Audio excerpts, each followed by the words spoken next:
हनुमान जी से पूछा कि आप में इतने गुण कहां से आए। श्री हनुमान जी महाराज कहते हैं मेरे में कोई गुण नहीं है और मैं राम जी के चरणों की सौगंध खा के कहता हूं कि मैं ना तो कोई तंत्र ना मंत्र में तो कुछ भी नहीं जानू, केवल राम जी का नाम है, बस उसी का कमाल है सर, बाकी कुछ भी नहीं है,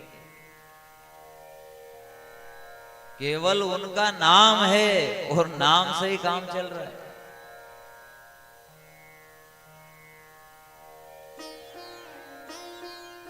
बाकी मेरी कोई मानता नहीं।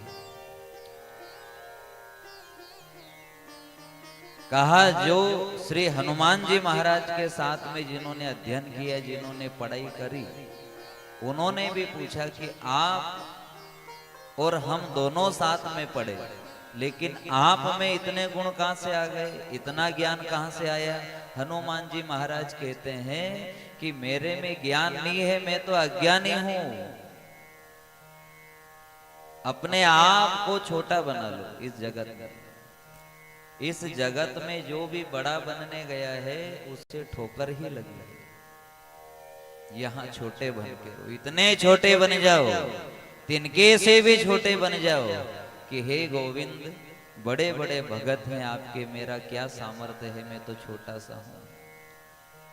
श्री हनुमान जी महाराज को गुणों का सागर कहा। संतों ने निचोड़ निकाला कि हनुमान जी महाराज सदा अपने भगवान के चरणों में मन लगाते हैं, बुद्धि लगाते हैं।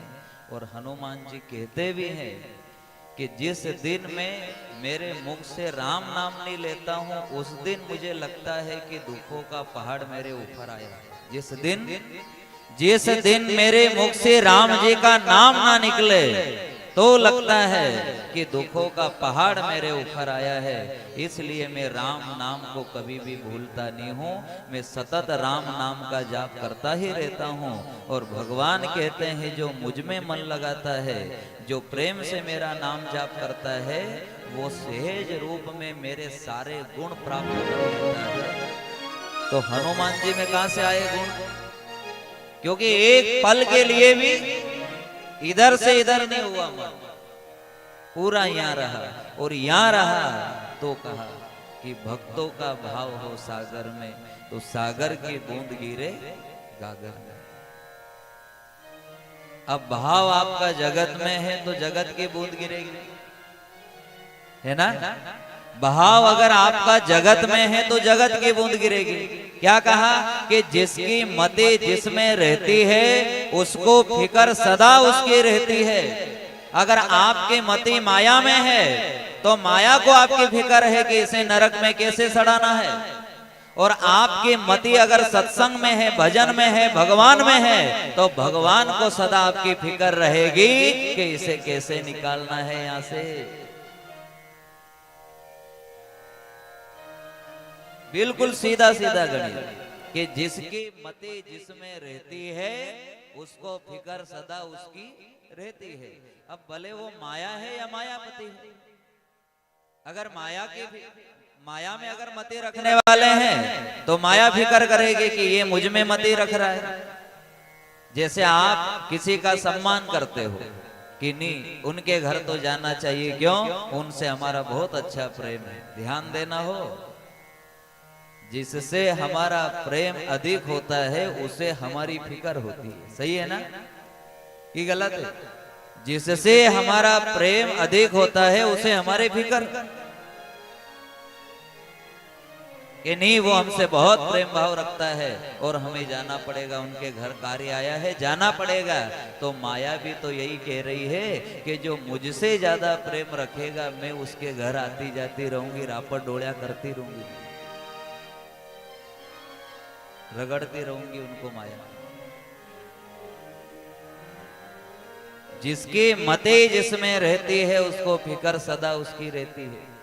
मति अगर माया में है तो माया को फिकर है, और मति अगर माया पति में है तो उसे फिकर है कि तू तो केवल भजन कर, मैं ऐसी युक्ति निकाल के ऐसी मुक्ति दूंगा कि लोग भी देखते रह जाएंगे कि गजब की मुक्ति हुई। क्या बोले? अभी तो कथा श्रवण कर रहे थे, अभी तो तीर्थ यात्रा गए थे, और क्या बोले? गंगा में स्नान किया और गंगा महारानी के घाट पर प्रणाम करते करते ही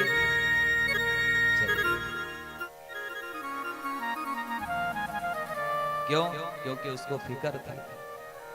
बुला लिया उसने, जा योग बना, बुला लिया। और यही तो जीव आत्मा की कामना है। इतनी लंबी यात्रा करके आया है, बस यही कामना थी कि बस ऐसी जगह और ऐसा समय एकांत में जहां केवल मैं और मेरा प्रीतम, बस इसके अलावा तीसरा कोई भी नहीं। क्या मांगा जीवात्मा ने? मैं और मेरा प्रीतम, इसके अलावा तीसरा हो ही ना। दोनों एक है, प्रेमी और प्रीतम। ध्यान देना, प्रेमी प्रीतम ही बैठे हुए हैं। और ध्यान देना, वो प्रेम का कण जो मीराबाई को मिला, वो कण भी उसे ही मिलता है जो यहाँ प्रेमी बन के बैठा है, क्योंकि ये प्रीतम है। क्या है ये प्रीतम है।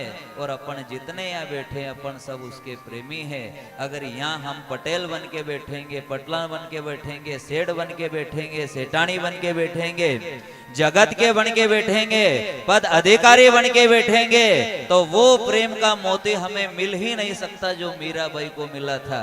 अगर जो चाहते हैं कि हमें वो मोती मिल जाए जो मीराबाई को मिला, तो प्रेमी बन के